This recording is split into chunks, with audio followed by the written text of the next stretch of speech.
الحمد لله إن الحمد لله نحمده ونستعينه ونستغفره ونعوذ بالله من شرور أنفسنا ومن سيئات أعمالنا من يهده الله فلا مضل له ومن يضلل فلا هادي له وأشهد أن لا إله إلا الله وحده لا شريك له وأشهد أن محمدا عبد الله ورسوله أما بعد فإن خير الحديث كتاب الله وخير الحديث هدي محمد صلى الله عليه وسلم وشر الأمور محدثاتها وكل محدثة بدعة وكل بدعة ضلالة وكل ضلالة في النار فقال الله سبحانه وتعالى إن الله لا يغير ما بقوم حتى يغيروا ما بأنفسهم وقال رسول الله صلى الله عليه وسلم بعثت لأتمم مكارم الأخلاق صدق رسول الله صلى الله عليه وسلم সমস্ত প্রশংসা নিবেদন করছি মহান রব্বুল ইজ্জত ওয়াল জালালের প্রতি, তার দরবারে সকলে বলি আলহামদুলিল্লাহ। সালাত এবং তাসলিম সেই মানবতার মুক্তির দূত রাসূলুল্লাহ সাল্লাল্লাহু আলাইহি ওয়াসাল্লামের প্রতি। আল্লাহুম্মা সাল্লি আলাইহি আল্লাহুম্মা বারিক আলাইহি। নবীজি সাল্লাল্লাহু আলাইহি ওয়াসাল্লাম আমাদেরকে এক শুভ্র সুস্পষ্ট পথের উপর রেখে গিয়েছেন। আল্লাহ রাসূল বলেছেন যে তারাকতুকুম আলা মাহাজ্জাতিল বাইদা লাইলুহা কানাহারিহা, আমি তোমাদেরকে একটি সুস্পষ্ট শুভ্র সাদা পথের উপর রেখে যাচ্ছি।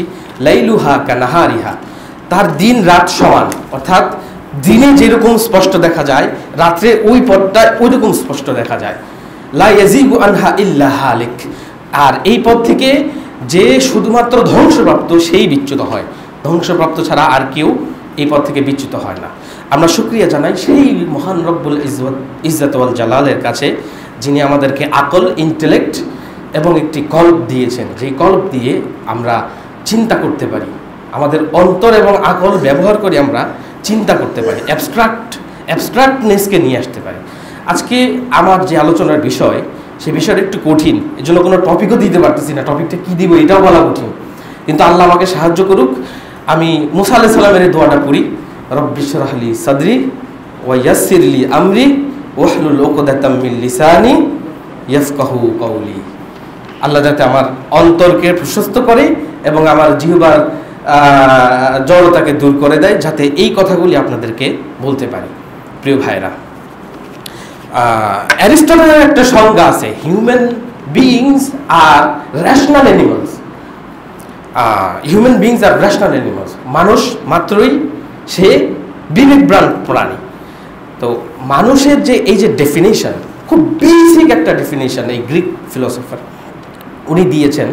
এবং ইসলাম যুগে যখন আব্বাসী খেলাফতের সময় আন্দোলন অনুবাদ, যেটাকে আমরা বলি গ্রিক ফিলোসফি, গ্রিক সায়েন্স, এগুলো অনুবাদ হওয়া শুরু করে আমাদের মুসলিম বিশ্বে চলে আসলো একটা একটা করে। তখন আমাদের ইসলামিক স্কলার্স আর ইন্টেলেকচুয়াল ফিলোসফার স্কলার্সরা এই যে হিউম্যান বিইংস আর রেশনাল অ্যানিমালস, এই কথাটার অনুবাদ করে আরবিতে এইভাবে, আল ইনসানু হায়াওয়ানুন নাতিক, আল ইনসান হায়াওয়ানুন নাতিক ব্যাখ্যা আসছে। সো এই যে আমাদের মুসলিম স্কলাররা যে এই যে অগ্রগামী ছিলেন, তারা নিজস্ব সিভিলাইজেশনটা দাঁড় করানোর পরে তারা অন্য সিভিলাইজেশনে কি লেখা আছে গ্রিক থেকে সেগুলো আরবিতে অনুবাদ শুরু করলো। বিকজ ইসলাম আমাদেরকে একটা জিনিস শিখায়, একটা ইন্টেলেকচুয়ালিজম, বুদ্ধিভিত্তিক আন্দোলন আমাদেরকে শিখায়, যেই জিনিসটার ওয়ারাসাত নবী সাল্লাল্লাহু আলাইহি সাল্লাম থেকে পেয়েছে। সুবহানাল্লাহ। আচ্ছা, আল ইনসানু হায়াওয়ানুন নাতিক, দেখেন অ্যারিস্টটল বলতেছেন যে মানুষ হচ্ছে এমন এক প্রাণী, যেই প্রাণী অ্যাবস্ট্রাকশনের কি রাখে, ক্ষমতা রাখে। অ্যাবস্ট্রাকশন মানে কি বলেন তো একটু? অ্যাবস্ট্রাকশন বাংলা কি বলবেন? না, বিমূর্ত চিন্তা। মানে মানুষ হচ্ছে এমন এক প্রাণী যে বিমূর্ত চিন্তা করতে পারে। অর্থাৎ আপনি যদি একটা প্রাণীর কথা চিন্তা করেন, সে কি চিন্তা করতে পারে? সে কি ভবিষ্যৎ 3 বছর পরে সে কোন পথটা নিবে, কোন পথটা দখল করতে হবে, ওইটা কি একটা গরুর পরিকল্পনা আছে? নাই। এই পরিকল্পনাটা কার? মানুষের। তাহলে মানুষ থেকে প্রাণীকে যদি আমি আলাদা করতে চাই, কোন জিনিসটা দিলে এই ডিফারেন্সিয়েশন, এই আলাদা আমি করতে পারবো, দ্যাটস কল্ড অ্যাবস্ট্রাকশন। এটাকে কি বলে? মানে চিন্তা শক্তি, এই যে মানুষ চিন্তা শক্তিশীল। এবং দেখেন আমাদের ইসলামিক স্কলাররা যখন এটা অনুবাদ করলেন, তারা অনুবাদ করলেন আল ইনসান মানুষ হচ্ছে হায়াওয়ানুন, এমন এক প্রাণী নাতিক, যে কথা বলতে পারে, যার বাক শক্তি রয়েছে। তো দেখেন অ্যারিস্টটল বলতেছে অ্যাবস্ট্রাকশন, কিন্তু আমাদের ইন্টেলেকচুয়াল বলতেছে কথা। What's the difference? মানুষের কথা বলতে পারা, অর্থাৎ সে যা চিন্তা করছে, সে যা ভাবছে, বলতে পারার যে যোগ্যতা, এটা হচ্ছে তার অ্যাবস্ট্রাকশনের সবচেয়ে বড় আলামত, যে সে এটাকে প্রকাশ করতে পারে, নুতক। এবং এই নুতক, এই যে কথা এবং আমাদের যে চিন্তা শক্তি, এই দুই মূলত যে এক উৎস, সে কারণেই ইন্টারচেঞ্জেবলি অ্যাবস্ট্রাকশন আর নুতক কথাকে একই ডেফিনেশনে ব্যবহার করা হচ্ছে। সুবহানাল্লাহ। তো আল্লাহ যে আমাদেরকে চিন্তা শক্তি দিছেন, এটা কেন দিছেন? এবং আল্লাহ কাফেরদের দুর্নাম কেন করছেন? আল্লাহ বলছেন যে লাহুম কুলুবুন লা ইয়াফকাহুনা বিহা, তাদের একটা অন্তর রয়েছে কিন্তু ওটা দিয়ে তারা চিন্তা করে না। আল্লাহ কোরআনে বলছেন আফালা ইয়াতাদাব্বারুনাল কোরআন, তারা কি কোরআন নিয়ে তাদাব্বুর করে না, অর্থাৎ গভীরভাবে ভাবে না, কন্টেমপ্লেশন করে না। আম আলা কুলুবিন আকফালুহা, নাকি তাদের অন্তরে তালা পড়ে রয়েছে। তারপরে দেখেন আল্লাহ সুবহানাহু ওয়া তাআলা বলছেন যখন জাহান্নামীদেরকে, সূরা মুলক আমরা প্রায় অনেকেই মুখস্থ রাখি, সূরা মুলকে জাহান্নামীদেরকে যখন জাহান্নামে ফেলা হচ্ছে, জাহান্নামী ফেরেশতারা তো বলবে, ফেরেশতাদেরকে ওই যারা জাহান্নামে পড়ে যাচ্ছে, কুল্লামা উলকিয়া ফিহা ফাউজুন সাআলাহুম খাজানাতুহা, হ্যাঁ, ফেরেশতারা বলবে যে আলাম ইয়াতিকুম নাজির, তোমাদেরকে কি যারা করবে, নবী রাসূল যারা তোমাদেরকে সতর্ক বাণী দিবে, এরা কি আসে নাই? কলু বালা, আসছে, কিন্তু আমরা তাদেরকে মিথ্যা প্রতিপন্ন করছি, মিথ্যা বলছি যে না ওরা যা বলে এগুলো সত্য না। আচ্ছা, এরপরে কি বলছেন? লাউ কুন্না নাসমাউ আও নাকিলু মা কুন্না ফি আসহাবিস সাঈর, আমরা যদি শুনতাম, অর্থাৎ ওহি থেকে যে কথাটা আসতেছে এটা যদি শুনতাম, আও নাকিলু, অথবা যদি আমরা আকল দিয়ে ভাবতাম যে এই কথাটা বলা হচ্ছে, এই কথাটা প্রণিধানযোগ্য কিনা, এই যে এইটা ইউজ করা, মা কুন্না ফি আসহাবিস সাঈর, আজকে এই জাহান্নামী হওয়া আমাদের লাগতো না। আপনারা দেখেন ইন্টারনেট ইউজ না করলে জাহান্নামী হওয়া লাগে। বুদ্ধি আমাদেরকে যে আল্লাহ আকল দিছেন, এটা ইউজ না করলে আমাদেরকে জাহান্নাম পর্যন্ত যাওয়া লাগে। ইসলামে অন্ধ অনুসরণের কোনো জায়গা নাই। আমরা মানুষ, প্রাণী, আমরা প্রাণী না, মানুষ। এরপরে দেখেন সূরা বাকারায় আল্লাহ বলছেন আল্লাযীনা ইউমিনুনা বিল গায়ব। গায়ব কি বলেন তো? অদৃশ্য। আচ্ছা, এখানে আপনি আমাদেরকে বলেন তো, কে আল্লাহকে দেখেছেন? কেউ দেখছেন? আচ্ছা বলেন তো, এখানে কে ফেরেশতাদেরকে দেখছেন? বলেন তো, ইভেন আমাদের নবী সাল্লাল্লাহু আলাইহি ওয়াসাল্লামকে চক্ষুষ কে দেখছেন? না, আমরা শুনছি, হিস্টোরিক্যালি জানি, তাই না? কিন্তু আমরা এটার উপর বিশ্বাস আনি। এই যেই জিনিস আমি ছুঁইতে পারি না, যে জিনিস আমি ধরতে পারি না, কিন্তু আমি অ্যাবস্ট্রাক্ট করতে পারি, গায়েব পুরোটাই বেমূর্ত, গায়েবের অংশ পুরোটাই বেমূর্ত। আপনি এটাকে কি করতে পারবেন না? স্পর্শ করতে পারবেন না, এবং এটাকে কোনো মূর্ত বা মূর্তির আকারও দিতে পারবেন না। এবং যেই মুহূর্তে আপনি বেমূর্ত জিনিসকে মূর্ত আকার দান করবেন, ওটাকে শিরক বলা হয়, ঠিক না? শিরক।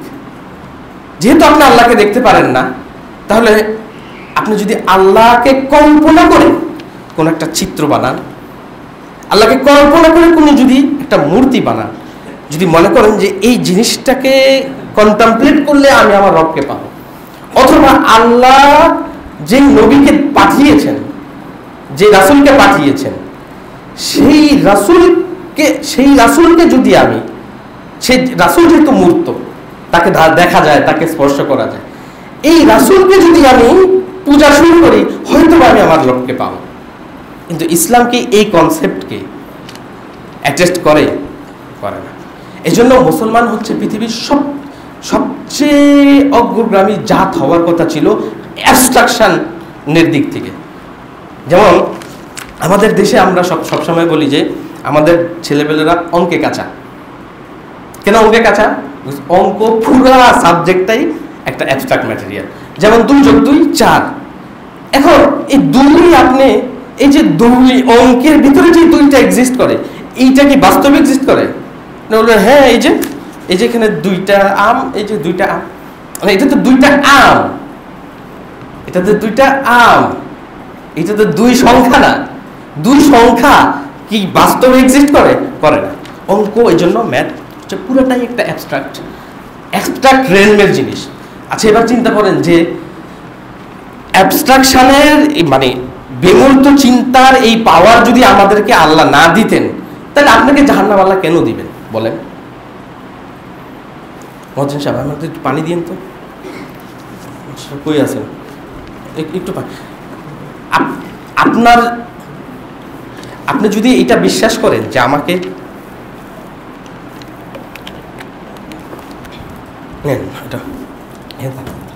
আপনি যদি এটা বিশ্বাস করেন যে আমাকে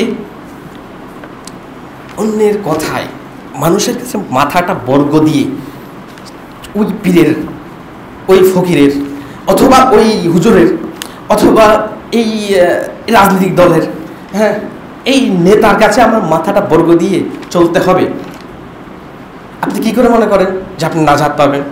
আপনার নাজাত তো আপনার। আর আপনি এটা কিভাবে ভাবেন যে আল্লাহ আপনাকে জাহান্নাম দিবে এমন বিষয়ে, যে বিষয় আপনি কোনোদিন দেখেন নাই? যদি পঞ্চ ইন্দ্রিয়ই মানুষের একমাত্র ডিসাইসিভ ফ্যাক্টর হইতো, যে পঞ্চ ইন্দ্রিয় দিয়ে আমি যা দেখি, শুনি, বুঝি, এটাই শেষ, এরপর এর উদ্ধার কিছু নাই, তাইলে জাহান্নাম দেওয়ার কোনো প্রশ্নই আসে না আল্লাহর। কিন্তু আল্লাহ আপনাকে ওই ক্যাপাবিলিটি দিছে যে আপনি বেমূর্ত চিন্তা করতে পারেন, আপনি অ্যাবস্ট্রাক্টকে ধরতে পারেন, আপনি যা দেখেন নাই সেটাকে ধরতে পারেন, আপনি আল্লাহর সৃষ্টিকে দেখে আল্লাহকে বের করে ফেলতে পারেন। এই ক্ষমতা আপনার আছে বলে আল্লাহ কিন্তু আপনার জন্য জান্নাত জাহান্নাম ঠিক করছে। এবং এই সেটিংসটা কার নাই? পশুর নাই। আই থিঙ্ক অ্যাবস্ট্রাকশনের এই বেসিক বিষয়টা মোটামুটি সবাই বুঝতে পারলাম। এখন আমি আজকে যেই বিষয়টা নিয়ে আসলে আলাপ করতে চাচ্ছিলাম, যে আমাদের এই যে দুর্বলতাটা না, এই দুর্বলতাটা আহমদ ছফা, হ্যাঁ, আহমদ ছফা, ওনার একটা বই আছে, বাঙালি মুসলমানের মন, বাঙালি মুসলমানের মন, খুব সুন্দর একটা বই, 90 পৃষ্ঠা। আপনাদের সবাইকে বলবো যে এই বইটা পড়বেন। আরেকটা বই আছে ডক্টর ফাহাম আব্দুল সালামের, ওই বইয়েরটার নাম হচ্ছে বাঙালির মিডিওক্রিটির সন্ধানে। বাঙালির মিডিওক্রিটির সন্ধানে, এই 2টা বই আপনারা পড়বেন। এবং ডক্টর ফাহাম আব্দুল সালামের অনেকগুলো লেকচার ইউটিউবে আছে, যেখানে এই বাঙালির মনস্তত্ত্ব নিয়ে উনি আলাপ করেছেন। তো একটা উদাহরণ দেই ওই আহমদ ছফার বই থেকে। আহমদ ছফা হচ্ছে আমাদের ডক্টর সলিমুল্লাহ খানের গুরু বলা যায়। বাংলাদেশের যেই কয়েকজন বুদ্ধিজীবীকে আমি সম্মান করি, তাদের মধ্যে ডক্টর সলিমুল্লাহ খান একজন। সম্মান করার মতো একজন ব্যক্তি, ওরকম জ্ঞানী, ওই ধরনের পাণ্ডিত্য এবং ইন্টেলেকচুয়াল ক্যাপাসিটি এই লোকটার এই ওনার আছে বলে আমি মনে করি। আচ্ছা, ওইখানে আহমদ ছফা যেটা বললেন, যে উনি দেখলেন হঠাৎ করে ফজল সাহেব একদিন সকালবেলা হঠাৎ হাঁটা দিয়ে, উনি মাথায় টুপি পরে হাঁটা দিয়ে উনি এক জায়গায় যাচ্ছেন আরেকজনের সাথে, তখন মাত্র জিয়াউর রহমান ক্ষমতায় চলে আসছে। তো ওই ফজল সাহেবকে জিজ্ঞেস করলেন যে ফজল সাহেব, আপনি হঠাৎ আজকে এখন সিরাত মাহফিলে যাচ্ছেন? তো ওনার আশ্চর্য হওয়ার ঘটনাটা কি? ঘটনাটা হলো, ফজল সাহেব ছিল একজন মোটামুটি বাম ঘরানার লোক এবং মোটামুটি পরিচিত একজন নাস্তিক। তো ক্ষমতার পর পরিবর্তন হওয়ার সাথে সাথেই উনি মাথায় টুপি পরে ফেললেন। হ্যাঁ, আমাদের মাথায় টুপি পরে ফেললেন, এখন উনি সিরাত মাহফিলে যাচ্ছেন। এই যে বাঙালির এক আজীব মন, সারা জীবন নাস্তিক ছিল, হঠাৎ টুপি পরে ফেললো যে, সেই এই কারণে চিন্তা করলেন যে আজকে বাসায় গিয়ে বাঙালির মন নিয়ে একটা লেখা লিখব। এবং ওখানে উনি আমাদের ওই এই লাইনে বলি, এই লাইনটাতেই বলি, ওই যে ফজল সাহেব যে হঠাৎ করে টুপি পরে ফেলছে না, আমাদের বাঙালি আবার নতুন আরেক চেঞ্জ হলে হঠাৎ করে সে মুজিব কোট পরে ফেলবে, কোনো এক অনন্য কারণে সে এই মুজিব কোটটা আবার সময় মতো খুলেও ফেলবে। বুঝতে পারছি? এই যে চিন্তাটা ওনার থিসিসের মানে ওনার আলোচনার শেষ দিকে উনি যেই কয়েকটা পয়েন্ট উল্লেখ করছেন, ওই কনক্লুশনটা দিয়ে দিব, তার আগে কিছু ফেনোমেনা উনি ওই যে পুঁথির গল্পের ফেনোমেনা টানছেন। যে পুঁথির গল্পের ভিতরে মীর মোশাররফের যে পুঁথির গল্প, মীর মোশাররফের অনেক আগে থেকেই এই চর্চাগুলো শুরু হয়েছে। পুঁথির গল্প আসলে কি? রোমান্টিসিজম।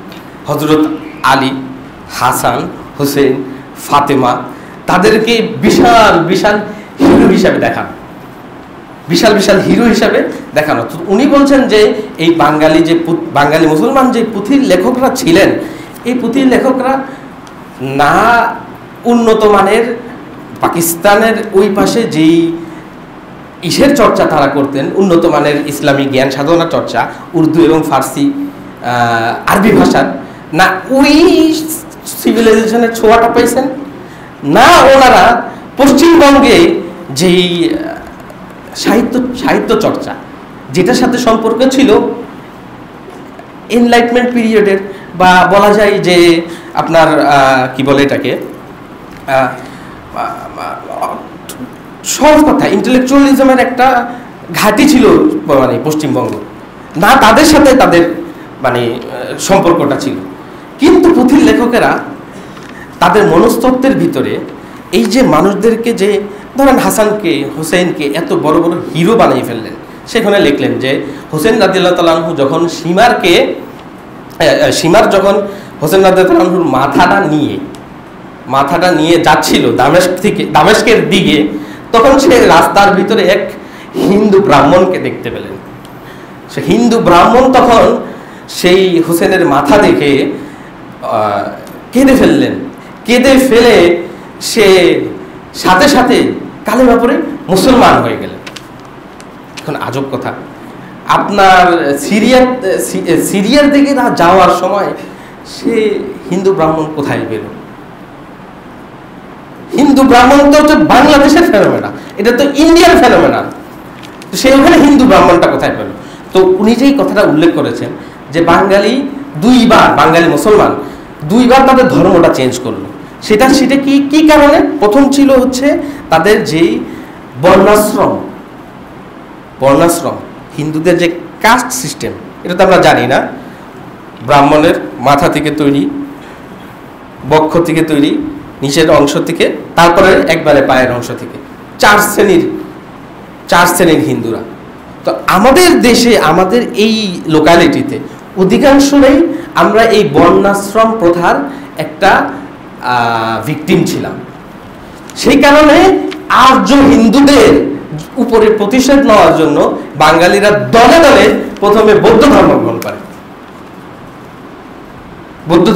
করে। কিন্তু সেই বর্ণশ্রমটা ওই সময় দূরীভূত না হওয়ার কারণে যে নিষ্পেষণ বৌদ্ধ ধর্মের লোকেরাও নেতৃত্ব স্থানীয় মানুষদের মাধ্যমে ফেস করতেছিল, সেই ইসের কারণে, মানে সেই চাপে এই বৌদ্ধরা আবার ইসলাম গ্রহণ করে, এবং ইসলাম গ্রহণ করার পরে বাঙালিদের যে মুক্তিটা মিলল, এই মুক্তিটা ছিল অসাধারণ। কিন্তু আহমদ সাহেব বলছেন যে তাদের মনস্তত্ত্বের ভিতরে তারা যদিও এই দেখেন বর্ণশ্রমের কারণে কি হয়, এই নিম্ন শ্রেণীর লোকেরা সবসময় মুচি বা এই ধরনের কাজ করতে বাধ্য হয়, বিকজ অর্ডার লস করা যাবে না, সবসময় এক শ্রেণীর কাজ করতে হবে।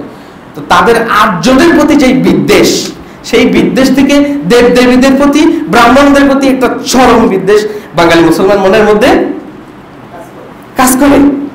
এই কারণে সে দিমাশকে যাওয়ার পথে ওই লোককে, ওই হিন্দু ব্রাহ্মণকেও খুঁজে বের করছে, ওকে মুসলমান মানে কালেমা পাঠ করাইছে।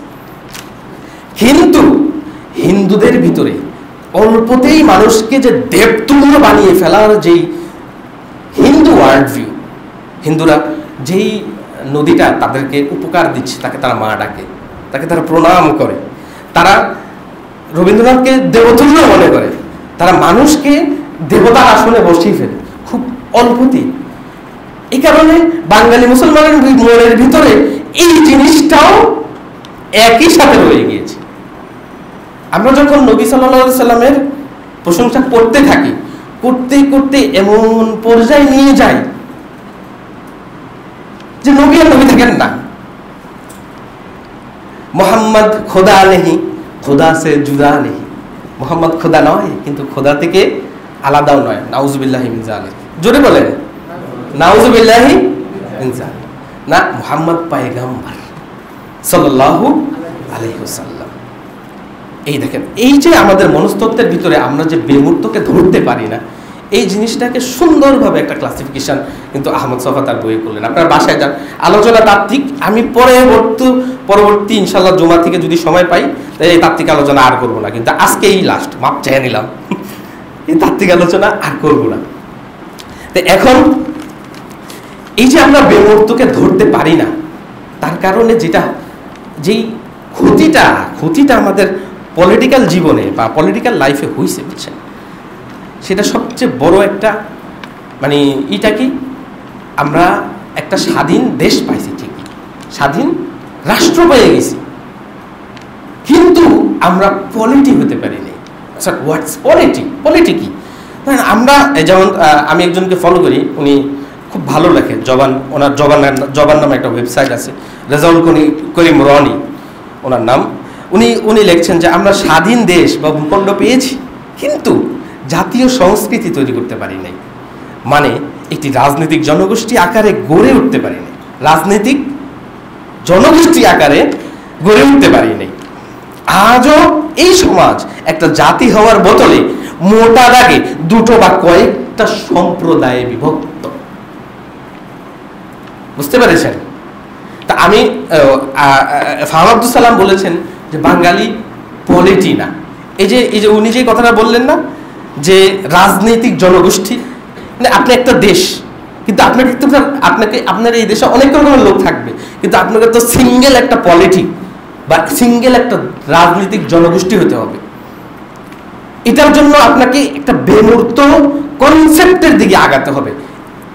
আচ্ছা, এখন আপনি বলেন রিজওয়ান ভাই, আপনি বলতেছেন যে আমাদেরকে পলিটি হইতে হবে। পলিটি হওয়ার একটা নমুনা দেন, আমাদেরকে একটা নমুনা দিই। কোনো রকমের আইনি কাঠামোর বাহিরে থেকে নিজের সমাজের যে কোনো সমস্যা সমাধান যদি আমরা নিজেরা করতে পারি, কোনো বাইরের আইনি কাঠামো না, রাষ্ট্রীয় আইনি কাঠামো অথবা মেম্বারের আইনি কাঠামো অথবা মুরব্বীর আইনি কাঠামো, এগুলো না, কোনো ধরনের আইনি কাঠামোর বাইরে থেকে আমরা যদি নিজের সমস্যাগুলোকে সমাধান করতে পারি, এইটা হবে আমাদের পলিটি হয়ে ওঠার, রাজনৈতিক জনগোষ্ঠী হয়ে ওঠার একটা অন্যতম সাইন। এখন আমাদেরকে বলেন যে আমরা নিজেরা যখন সমস্যা তৈরি করি, সমস্যাটা তৈরি করার পরে আমরা কি নিজেদের সমস্যা নিজেরা সমাধান করতে পারি? ব্যর্থ হই, আমরা বারবার ব্যর্থ হই। বাঙালি আমরা খুব কায়দা করে একটা ঝামেলা হলে মিটিং করব, মিটিং একটা খুব কায়দা করে মিটিং, 5 জন 7 জন সবাই মিলে বসবে, অনেক কথাবার্তা হবে মিটিং শেষে। সবচেয়ে হয়তো বুদ্ধিমান লোকটা, সবচেয়ে ধূর্ত যে লোকটা, হ্যাঁ, যার হয়তো রঙের মানে 7 রঙের 10 রঙের মুজিব কোট আছে, সে হয়তো আপনাকে একটা সমাধান দিয়ে দিবে। সমাধান দিয়ে দেওয়ার পরে যেহেতু ওই লোকটা পাওয়ারফুল, হয়তো আমরা তার কথাটা মেনে ওখান থেকে বেরিয়ে আসবো। কিন্তু মিটিং শেষে একজন আরেকজনে বলবে, দেখলি হ্যাঁ তো হ্যাটটাই কইল, সে তো হ্যাটটাই বললো, হ্যাঁ আঙ্গুলটা আমাদেরটা তো শুনলো না, হ্যাঁ আমাকে কথা তো শুনলো না। এরপর তো শুরু হবে ষড়যন্ত্র। তো এখানে আপনি যে একটা সমস্যা নিয়ে 10 জন বলছেন, এখানে 3 দল হইতে 3 দিন লাগবে। 3 দল হইতে কদিন লাগবে? 3 দিন লাগবে। বিকজ আমরা আমাদের নিজস্ব সমস্যার সমাধান করতে পারি না। এইটা হচ্ছে একমাত্র মানে প্রথম ডিসাইসিভ ফ্যাক্টর। যদি আমরা আমাদের ভিতরে এইটা আনতে পারি, প্রবলেম সলভিং যদি নিয়ে আসতে পারি, আপনি ভবিষ্যতে ল অ্যান্ড অর্ডার, হ্যাঁ, ডেমোক্রেসি ইত্যাদি ইত্যাদি সব আসবে আস্তে আস্তে। কিন্তু আমাদের নিজেদের ভিতরে অ্যাজ এ কমিউনিটি আমরা কি কমিউনিটি হিসাবে, মানে একটা ছোট্ট গোষ্ঠী হিসাবে আমরা কি দেখাতে পারি? যখন আমরা যে কোনো একটা সমস্যার সম্মুখীন হই, আমরা কি ম্যাচুরিটি দেখাতে পারি, সমাধান আনতে পারি? না, পারি না। এই কারণে বাংলাদেশে যেই ফেনোমেনাটা, যেই লক্ষণটা আপনি সব জায়গায় দেখবেন, দ্যাটস সভাপতি অ্যান্ড সেক্রেটারি। বাংলাদেশে যদি 18 কোটি মানুষ হয়, প্রায় 16 কোটি সভাপতি আছে, আর বাকি 1-2 কোটি হচ্ছে সেক্রেটারি। কেন আপনার এত ক্ষমতা লাগবে কেন? বিকজ আপনি আপনার ছোট মনটাতে বড় নেতৃত্বটাকে মেনে নিতে পারেন না, এবং দ্যাটস ওয়াই আপনি বড় নেতৃত্ব কেন মানতে পারেন না? বিকজ নেতৃত্বটা আপনারও দরকার, আপনার এই কনফার্মেশনটা দরকার। আপনার ভিতরে, আপনার অন্তরের ভিতরে যে ইনসিকিউরিটি যেটা, এই ইনসিকিউরিটির উপরে, হ্যাঁ, খালি পেটে যেমন আমরা যখন খাবার না পাই, ভুসি দিলেও কোনো মতে পেটটা যেরকম কি হয়, ভুসি খাইলেও তো পেটটা ভরে, আমরা আমাদের ইনসিকিউরিটিস ভরি কি দিয়ে? সভাপতির পদটা দিয়ে। আচ্ছা, আপনার একটা জিনিস বলেন, গ্রামে এটা বেশি দেখবেন, একটা মসজিদ, ছোট্ট একটা মসজিদ, 5 জায়গা নামাজ হয়, জুমার নামাজও হয় না। এই মসজিদে একজন সভাপতি, সেক্রেটারি, ট্রেজারার, তারপরে 16 জন সদস্য, এবং আখন্দ মিয়াকে যদি সদস্যপদ না দেওয়া হয়, তাহলে উনি এই মসজিদের বিরুদ্ধে এমন ষড়যন্ত্র করবেন যে মসজিদে খবর আছে। এই জন্য তাড়াতাড়ি আখন্দ মিয়াকে সদস্যপদ দেও। এবং আখন্দ মিয়া যদি সদস্যপদ না পায়, বলা যায় না যে এই মসজিদে মানে পরবর্তীতে মানে ইমামের বিরুদ্ধে কি কি ষড়যন্ত্র করবেন, কারণ ওনার সাথে আবার মুজিব কোডের লোকদের সম্পর্ক আছে। সো এই যে জটিল সমস্যাগুলা, এগুলো আপনি কাটায় তুলবেন কেমনে? এগুলো কাটায় তুলতে হবে ব্যক্তির মাধ্যমে, ব্যক্তি আপনি নিজ সংস্করণ। এখন তো এই কথাটা যে আমরা বলি, এই যে মানে আত্মসমালোচনাগুলো আমরা করি, এগুলো কারোই ভালো লাগে না, আমার নিজেরও ভালো লাগে না। আমি নিজে যখন বাঙালির মিডিওক্রিটির সন্ধানে, মিডিওক্রিটি মানে হচ্ছে মধ্যচিত্রের মানুষ, বেশি কিছু দরকার নাই, খুব অল্প কিছুও করে নাই, মোটামুটি যা করছে এই দিয়ে চলে, এই ধরনের মন মানসিকতা যে আমাদের ভিতরে। আমি নিজ যখন এই বইটা পড়ি, তখন আমি লাইনে পড়তেছি আর চিন্তা করতেছি এটা তো আমি, কিন্তু আই নিড টু চেঞ্জ। এটা তো আমি, এটার প্রতিছবি তো আমি, এই মিডিওকার ছেলেটা তো আমিও, কিন্তু আমার তো এটা চেঞ্জ করতে হবে। তো দেখেন, এখান থেকে বের হয়ে আসতে হলে আমাদেরকে হায়ার আইডিয়ালসে বিশ্বাস করতে হবে। হায়ার আইডিয়ালস বুঝেন? হায়ার আইডিয়ালস মানে যাহা আমার চেয়ে বড়, আমার দলের চেয়ে বড়। দেখেন, ব্যক্তির চেয়ে দল বড়, দলের চেয়ে দেশ বড়। এটা তো মুখস্থ কথা হয়ে গেল। কি আমাদের কাজের ভিতরে কিটা আছে? নাই। আমাদের কাজের ভিতরে এটা প্রমাণ হবে যখন মিটিংটা করার পরে সমাধান নিয়ে আসতে হবে, ম্যাচিউরড ওয়েতে আনতে পারবে।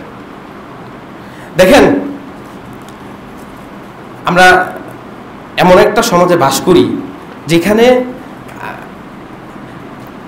দেখবেন যে সুশীল অংশের সাথে আর ইসলামী অংশের সাথে বারবার টক্কর লেগে যাচ্ছে। কোনো ইস্যু ছাড়া টক্কর লেগে যায়, যে টক্করটা ইনএভিটেবলি এড়ানো যায়, যেমন ধরেন আমাদের ইসলামী ভাইয়েরা গিয়া ইসের দেয়ালে ক্যালিগ্রাফি আঁকলো। এখন এই যে আপনার শহীদ মিনারে ক্যালিগ্রাফি আঁকছে, ইন্নালিল্লাহ, এই বটবৃক্ষর কি হবে? বটবৃক্ষর সামনে কোরআন পড়া হয়েছে, বটবৃক্ষর কি হবে? এখন শহীদ মিনার তো বাংলার জন্য, আমরা বাংলার জন্য জীবন দিছি, এইখানে আরবি ক্যালিগ্রাফি কেন? আরেকদল সাহাবে গিয়ে সেটা মোছা শুরু করে দিল। এই ক্ল্যাশটা ইজ ভেরি ইনএভিটেবল। যদি আমরা আমাদের সমাজের ভিতরে আমরা যেটা পলিটি হইতে পারি নাই, আমরা যদি পলিটি অর্থাৎ একটা রাজনৈতিক জনগোষ্ঠী হয়ে উঠতে পারি, তাহলেই আমরা এটা পারবো ইনশাল্লাহ। তো এই কারণে আমাদের সুশীলদের যে মাইন্ডসেট, এই জিনিসটা আপনারা একটু বুঝেন। বাংলার এই অঞ্চল একসময় অনেক রিচ ছিল, তাতে কোনো সন্দেহ নাই। বাংলার বাংলাদেশ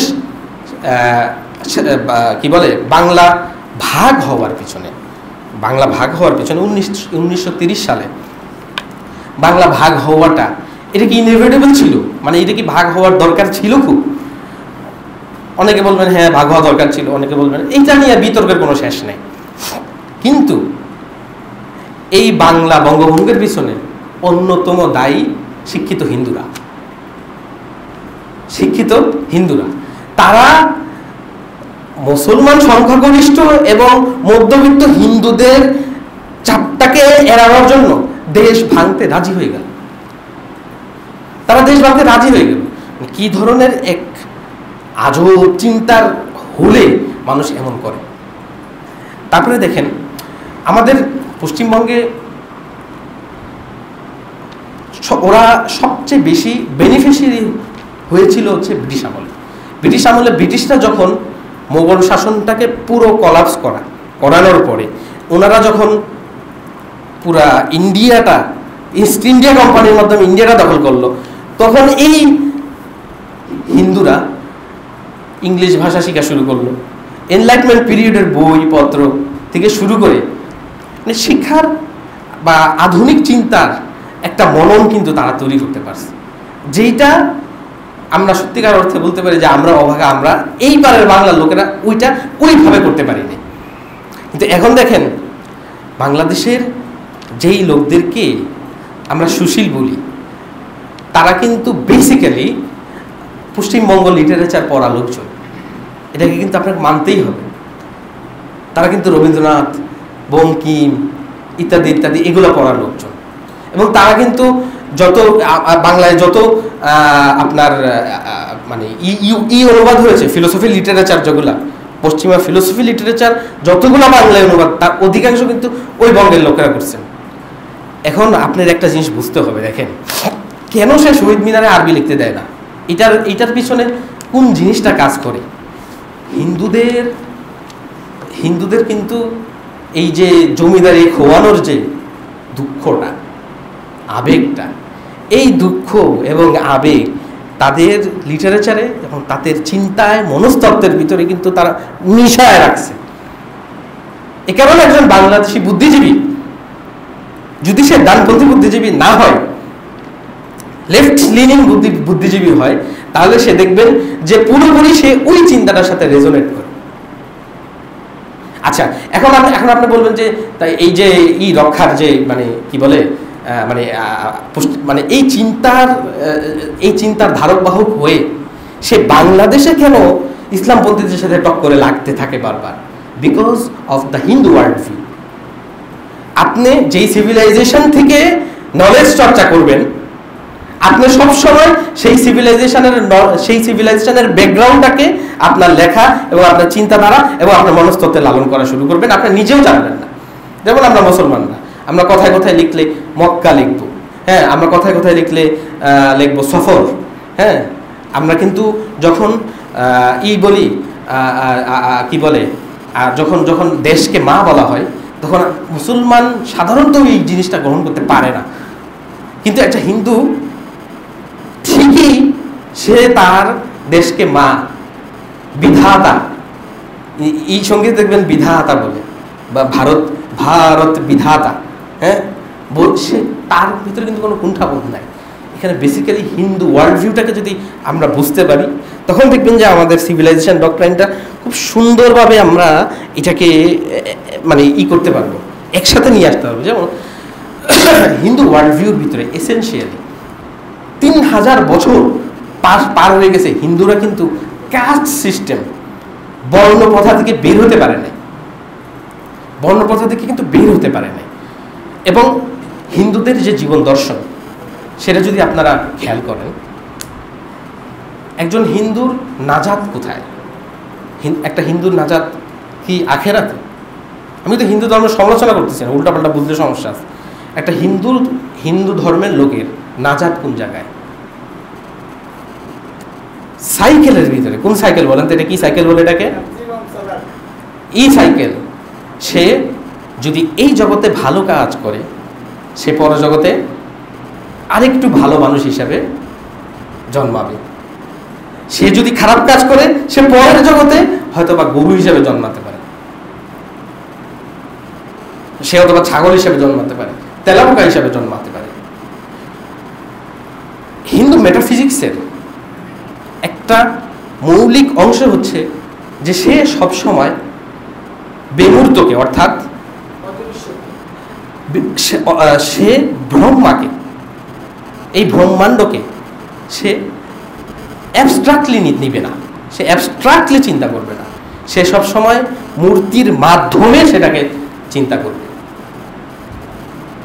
এবং সে যেটাকে মূর্তি হিসাবে, সে যেটাকে ভগবান তুল্য করে ফেলবে সেটা তার কাছে মহাপবিত্র। এবং হিন্দু ধর্মের ভিতরে এই যে caste system, it's a order. দেখেন, উপরের ব্যক্তিটা উপরে থাকবে, মাঝখানের ব্যক্তিটা মাঝখানে থাকবে, নমশূদ্র নমশূদ্রের জায়গায় থাকবে। নমশূদ্র যদি কোনো কারণে ঠাকুর হয়ে যায় বা ব্রাহ্মণ হয়ে যায়, এটা অর্ডার ব্রেক হয়ে যাওয়া, অর্ডার ব্রেক হয়ে যাওয়া। তাহলে সঙ্গত কারণে হিন্দু মোরাল কোড, মানে হিন্দুদের যে এথিক্স বা মোরাল কোড, সেখানে তারা এই অর্ডারটাকে, এই নিয়মটাকে ভাঙতে দিবে না, কোনোদিনই ভাঙতে দিবে না। সে চাবে যে এই অর্ডারটা বজায় থাক, এটার মাধ্যমেই সে স্যালভেশন পাবে এবং সে সাধনার মাধ্যমে পরমাত্মার সাথে মিলিত হবে। সাধনা করতে করতে করতে করতে সে যদি পরমাত্মার সাথে মিলিত হতে পারে, সেই পর্যায়টা হচ্ছে নির্বাণা। ওই পর্যায়ে গিয়ে আপনি এই ব্রহ্মার সাথে একীভূত হয়ে গেলেন। সো বেসিক্যালি হিন্দুদের যে মোরাল ভিউ, সে এটা রক্ষা করতে চায়। তাকে নতুন কিছু করার চাইতে তাকে রক্ষা করাটা তার জন্য বেশি জরুরি। একটা জিনিস বোঝার চেষ্টা করেন, মুসলমান ধর্ম হচ্ছে ইভাঞ্জেলিক্যাল, আমরা দাওয়াতি কাজ করি।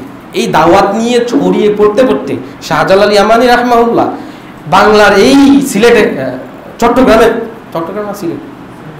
সিলেটে চলে এসেছিলেন শাহজালাল, কারণ তার গুরু তাকে একটা মাটি দিয়ে বলেছিলেন কি, নাও এই মাটি তুমি যেখানে পাবে ওইটাই হচ্ছে সেই জনগোষ্ঠী যাদের কাছে তুমি ইসলামের কথা বলবে। সুবহানাল্লাহ। মুসলমানদের বা খ্রিস্টানদের ওয়ার্ল্ড ভিউর ভিতরে সে চায় যে স্যালভেশন না যাক, ও না আরো অন্যরাও পাক। কিন্তু পক্ষান্তরে হিন্দু চায় যে তার যে জাতি ধর্ম, তার ধর্মে কিন্তু নতুন মানুষ দীক্ষিত হতে পারে না। আপনারা জানেন কিনা, নতুন মানুষ কিন্তু হিন্দু হতে পারে না। সে চায় সেটাকে রক্ষা করতে। এই জন্য বারবার দেখবেন তারা বলবে শেকড়ের দিকে যাও, শেকড়ের দিকে যাও। যখন বটবৃক্ষের সামনে কোরআন পড়া হলো, তখন সে তার চিন্তা জগতে সে ভাববে যে শেকড়কে নষ্ট করে ফেলা হচ্ছে, এই শেকড়কে উপড়ে ফেলা হচ্ছে। বুঝতে পারছেন বিষয়টা? তা আমাদের সমস্যাটা কি হয়, আমাদের বাংলাদেশের বুদ্ধিজীবীরা যখন নিজের মাথাটাকে ওনাদের কাছে বর্গা দেয়, আর আমাদের ইসলামপন্থীদের সমস্যাটা কোথায় হয়, যখন আমরা আমাদের মাথাটা আমাদের হুজুরদের কাছে বর্গা দিই। দয়া করে ওন ইওর আইডেন্টিটি, কারো কাছে নিজের মাথাটা বর্গা দিয়েন না। দেখেন, আমরা যদি এই দুইটা সিভিলাইজেশন, হিন্দুদের একটা বড় সিভিলাইজেশন এই উপমহাদেশে আছে, আপনি অস্বীকার করতে পারবেন না। আপনি যদি ওদের ওয়ার্ল্ড ভিউটা না বোঝেন, সে যে রক্ষা করতে চাচ্ছে, সে দেখবেন যে সে এটা এখনো অনেকে করে, আগে মানে এই প্রথাটা অনেক উঠে গিয়েছে। দেখবেন যে একজন মুসলমান গেলে সে একটা ভিন্ন চেয়ারে বসতে দেয়, ভিন্ন সোফায় বসতে দেয়, এবং ওখানে চলে গেলে পরে সে সেটা গোবর লেপটে পরিষ্কার করে, পবিত্র করে।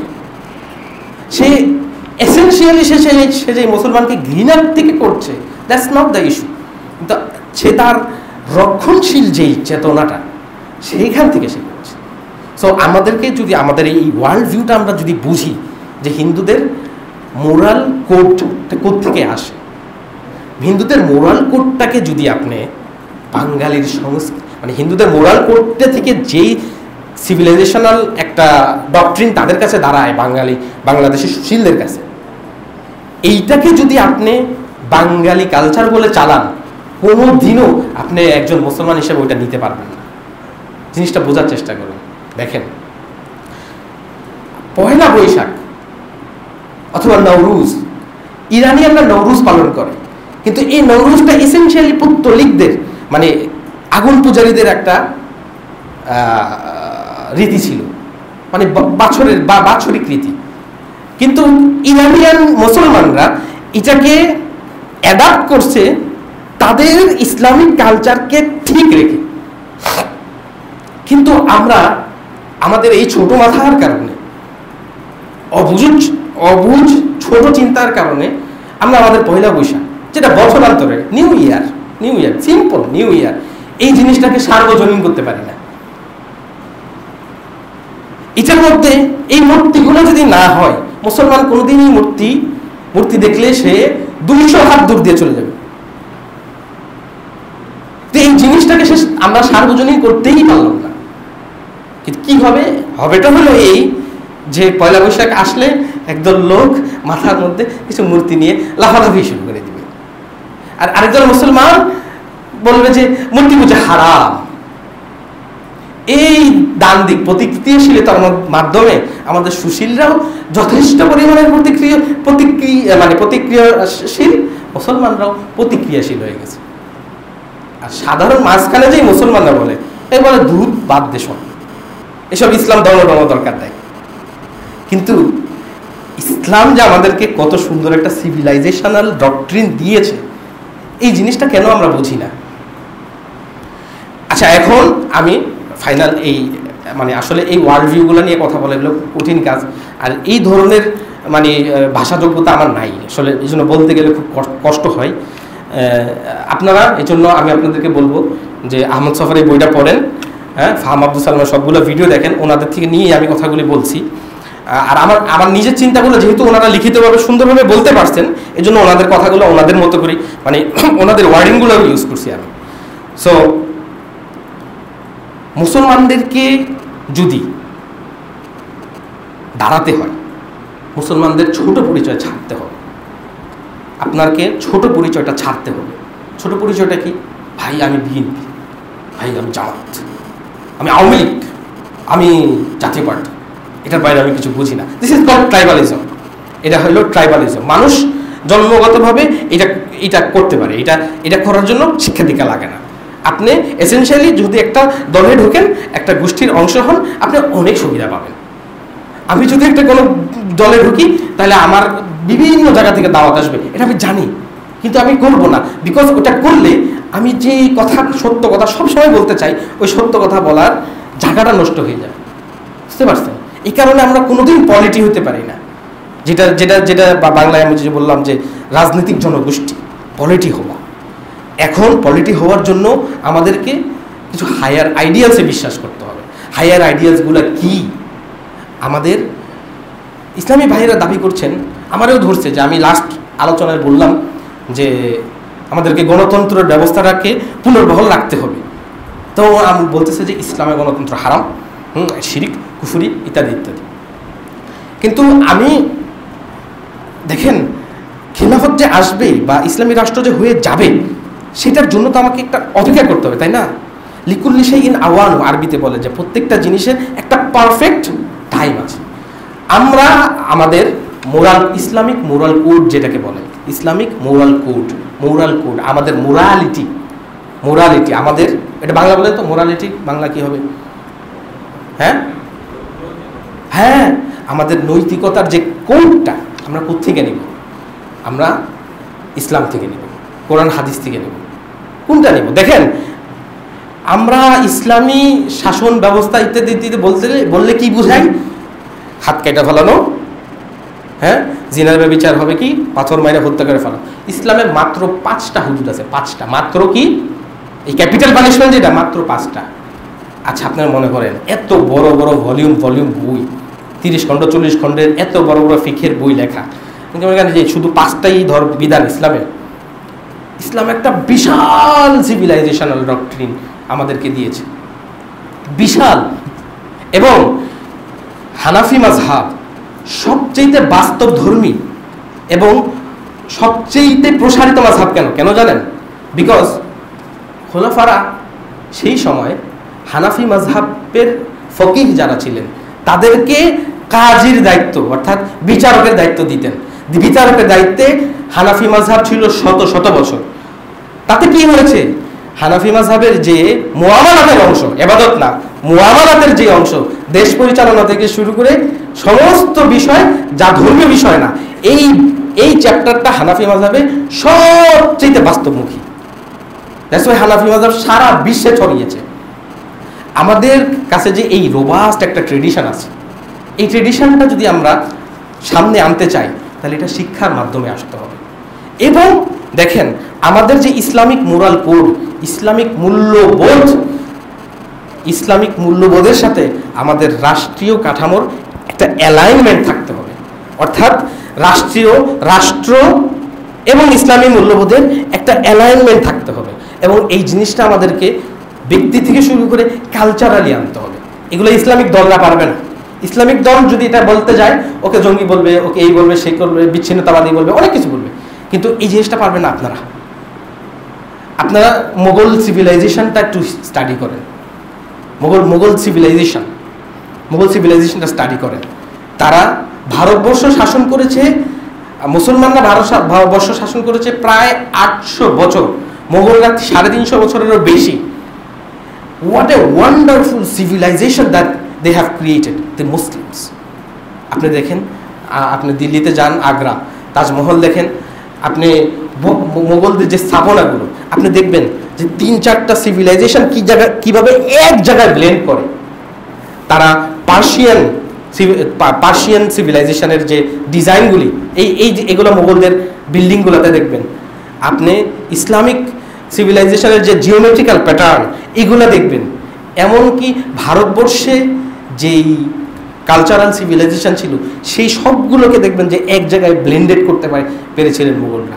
তা সত্ত্বেও মোগলরা এই হিন্দুদেরকে বা পুরো উপমহাদেশের মানুষদেরকে কিন্তু ইসলাম গ্রহণ করতে বাধ্য করে নাই। এত কিছু সত্ত্বেও এখানে ইসলামিক সিভিলাইজেশনের একটা বিশাল মাহাত্ম্য আমরা দেখতে পাই। এজন্য আপনারা অ্যাক্টিভ থাকেন, ফেসবুকে অ্যাক্টিভ থাকেন, সামাজিক মূল্যবোধের উপরে অ্যাক্টিভ থাকেন। যেমন আমি মনে করি যে আমরা গতকালকে যেই ন্যাক্কারজনক হত্যাটা হয়েছে, এগুলা ঠিক 6 মাস 1 বছর আগে হলে মানুষ কিছু বলতো না, কিন্তু আমি দেখলাম যে এইটাতে পুরো জাতি শোকাহত। আপনার ইসলামিক মোরাল কোডকে সংবিধানের সাথে অ্যালাইন করার জন্য আপনারা জনমত গঠন করেন। সংবিধান আদর্শিক হওয়ার দরকার নাই, মানে কমিউনিজম একটা আদর্শ, এটা আর একটা আদর্শ, ইসলামী আদর্শ না, আদর্শ ভিত্তিক সংবিধান দরকার নাই। আমাদের দরকার মূল্যবোধের সংবিধান, মূল্যবোধ, কিছু জাতীয় মূল্যবোধ, যেটা আসলে বেসিক্যালি আমরা যেহেতু কালচারালি মুসলমান, এই ইসলাম থেকে আসবে। কিন্তু ইসলামকে আপনাকে ভালোভাবে বুঝতে হবে। আপনি কিসের উপর দাঁড়ায় আছেন? আপনি কিন্তু ওমর রাদিয়াল্লাহু আনহুর লেগেসির উপরে, আপনি কিন্তু মুহাম্মদ সাল্লাল্লাহু আলাইহি ওয়াসাল্লামের তৈরি করা লেগেসির উপর দাঁড়িয়ে আছেন। আপনি কিন্তু ইখতিয়ারউদ্দিন মুহাম্মদ বিন বখতিয়ার খিলজির লেগেসির উপর দাঁড়িয়ে আছেন। বাংলার ইতিহাস কিন্তু 1970 সাল থেকে শুরু হয় নাই, 71 থেকে শুরু হয় নাই। আমাদের বুদ্ধিজীবীদের কথা শুনবেন যে বাংলার ইতিহাস শুধু 1971-71-এর আগে হচ্ছে ভাষা আন্দোলন আর দেশভাগ, এর আগে মনে হয় আর কিছু ছিল না, অন্ধকার ছিল। Is it true? না। ইখতিয়ারউদ্দিন মুহাম্মদ বিন বখতিয়ার খিলজি কে? উনি কি করেছিলেন আমাদের দেশে? তিতুমির কে? শাহজালাল কে? কেন এত মানুষ তাদের দেখে ইসলামে দীক্ষা পেল? ওই নিম্ন বর্ণের বৌদ্ধরা, হিন্দুরা কেন তাদের ইসলামে ছায়াতলে চলে আসলো? কোন সেই জাদুকরী শক্তি? চলেন না ইসলামিক সিভিলাইজেশনের ওই জাদুকরী শক্তির একটা অংশ আমরা হই। পারবো ইনশাআল্লাহ। সুবহানাকাল্লাহুম্মা ওয়া বিহামদিক, আশহাদু আল্লা ইলাহা ইল্লা আনতা, আস্তাগফিরুকা ওয়া আতুবু ইলাইক।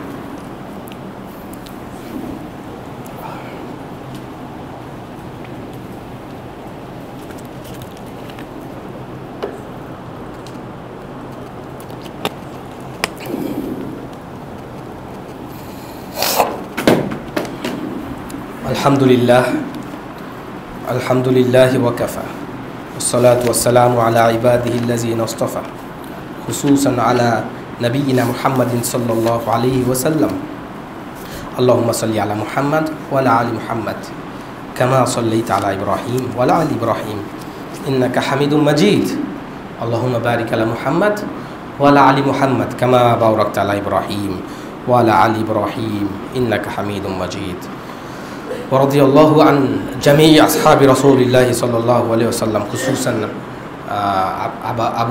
أبا بكر وعمر وسائر الأصحاب أجمعين. عباد الله، إن الله أمركم بالإحسان في العبادة.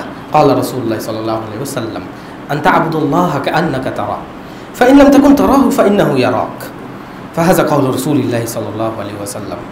إياك أن تنسى أنتم عباد الله وأوصيكم ونفسي بتقوى الله عز وجل، فإن التقوى هو الزاد الآخرة، ولا تنسى الآخرة فإن الآخرة هي دار القرار، وأن هذه الدنيا فانية مدبدة ثانية لا محال. اللهم أعز الإسلام والمسلمين آمين. اللهم انصر المجاهدين في فلسطين. اللهم انصر المجاهدين في فلسطين. اللهم انصر إخواننا في غزة. اللهم انصر إخواننا في غزة. اللهم احفظ بلادنا بنغلاديش. اللهم احفظ بلادنا. اللهم احفظ بلادنا. عباد الله رحمكم الله، إن الله يأمر بالعدل والإحسان وإيتاء ذي القربى وينهى عن الفحشاء والمنكر والبغي يعظكم لعلكم تذكرون. فاذكروا الله أذكركم وادعوه يستجب لكم ولذكر الله أكبر والله يعلم ما تصنعون.